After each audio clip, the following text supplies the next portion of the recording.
कारण काय निवेदन तुम्ही दिलं? जे 65 बिल्डिंगचं प्रकरण डोंबिवलीमध्ये गेल्या अनेक दिवसापासून सुरू आहे, या प्रकरणाच्या मागचे जे आका आहेत त्या आकांना शोधण्यासाठी निवेदन आज आम्ही DCP साहेबांना दिलेलं आहे। या निवेदनामध्ये आमचं म्हणणं एवढंच आहे की कोर्टाचा निकाल आल्यानंतर, या इमारती अनधिकृत असल्याचा कोर्टाचा निकाल आल्याच्या नंतर देखील या फ्लॅटचे रजिस्ट्रेशन झालेले आहेत आणि त्याचे पुरावे आज आम्ही DCP साहेबांसमोर सादर केलेले आहेत आणि याची सखोल चौकशी व्हावी आणि जे आरोपी असतील त्यांच्यावरती तात्काळ गुन्हे दाखल करावे आणि त्यांना जेलमध्ये टाकावा अशी विनंती आम्ही त्यांना केलेली आहे।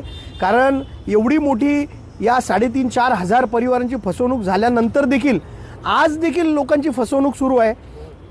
फेब्रुवारी आणि जानेवारीमध्ये देखील काही अनधिकृत बांधकामांचे रजिस्ट्रेशन झालेत असा आमचा आरोप DCP साहेबांकडे आम्ही केलेला आहे। DCP साहेबांनी त्याची तपास करण्याचं आश्वासन आम्हाला सगळ्यांना दिलेलं आहे।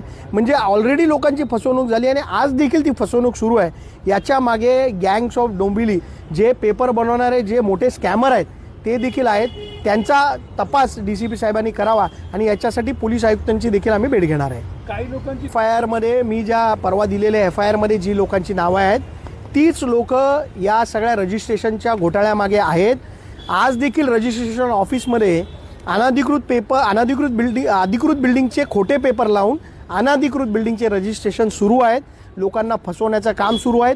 एक रजिस्ट्रेशनसाठी 3-3, 3.5-3 लाख रुपये घेतले जात आहेत आणि याच्या मागे कोण आहे याचा तपास DCP साहेबांनी करावा, याच्यासाठी SIT नेमावी अशी विनंती आम्ही त्यांना केली आहे। काही अंगावर एक इमारत उभी आहे, त्याचे रजिस्ट्रेशन देखील झाले असतात। माझ्याकडे जे पुरावे आहेत आज मी DCP साहेबांना ते सादर केलेले आहेत।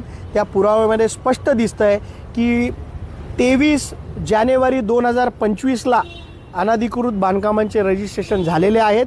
त्याचे पुरावे मी DCP साहेबांना दिलेत आणि जी साई गॅलेक्सी बिल्डिंग आज महाराष्ट्रामध्ये चर्चेमध्ये आहे, कोर्टाचा निकाल आल्यानंतर साई गॅलेक्सी इमारतीमधील एक फ्लॅटचं देखील रजिस्ट्रेशन झालेलं आहे आणि त्याचे पुरावे देखील आम्ही DCP साहेबांना दिलेले आहेत।